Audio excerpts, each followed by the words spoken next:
Hello, my name is Jake Giglio. I'm going to be talking about evolution, and I think I'm going to start with the history of molecules. And the history of molecules is basically they came to Earth about 4 million years ago, and scientists believe it was from a lightning striking a chemical that started a chemical reaction. It is also believed that the first molecules were RNA, which is basically a messenger for DNA, and it's also called ribosome nucleic acid. I'm really pronouncing that one wrong, but I'm sorry. And then single-celled organisms. The first single-celled organism came to Earth about 3.5 million years after Earth was formed. More complex organisms take more time to develop and evolve. The first multicellular animal formed about 600 million years ago. The history of evolution. John Baptiste Lamarck came up with the theory of evolution.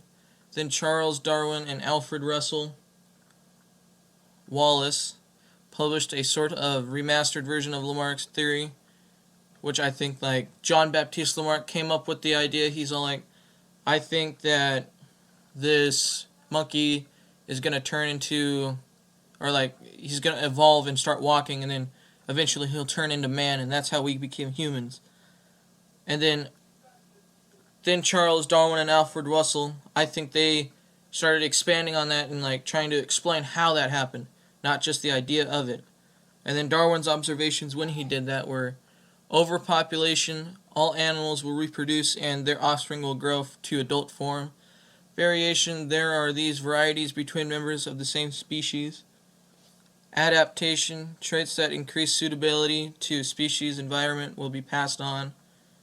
Then Darwin's theory. Darwin's theory is called Darwinism, which is a theory of biological evolution. It claims that an organism can evolve and develop. For example, monkeys evolving to man. People think that a monkey is going to start walking, then it's going to evolve into a man and be able to think and speak and know that it's different from something else. And that's how they think man became. We thought we came from monkeys. At least that's what people in evolution think.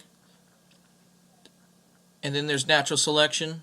The theory of evolution by natural selection started in Darwin's book called Origin of Species, which says that organisms can change over time and the strongest and the fittest overcome and survive, which I think if there was, or for a modern version of that, there's when you run for president, only the best one wins. Donald Trump won the last election, and I think that, or people think that he was the best, and the other ones didn't win because people think they weren't the best. More people voted for Donald Trump.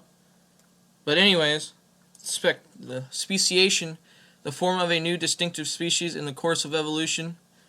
I think that means basically if we find that there's a different species of a lizard, or a different species of lizard that we didn't know already existed, and it's distinctively different, it has a different pattern on its back, or it's made of different skin, or it has an extra 2 legs or something like that. It's distinctively different, and it's a new species, and it might not even be a lizard. They might have to name its own thing after that. And I want credit for it because I came up with the idea just now. Now I'm going to give you my personal view on evolution. I honestly don't think that evolution's real because I'm a Christian, and basically I think that God created the earth in 7 days. And I think that evolution was created because the people that don't have a belief or don't believe in God had to come up with the way that earth was formed. And I think that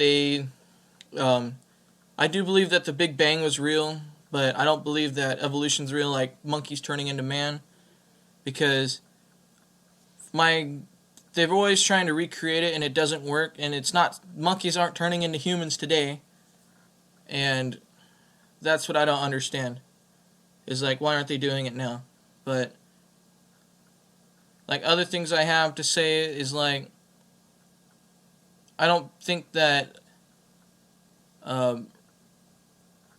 Earth has been around for like millions of years, because people in the Bible say that the first year was when Jesus was born, and then there was years before that, but they weren't counted as like a number because it's always like BC or something like that, and then AD. But that's basically what all I have to say. Thank you for listening.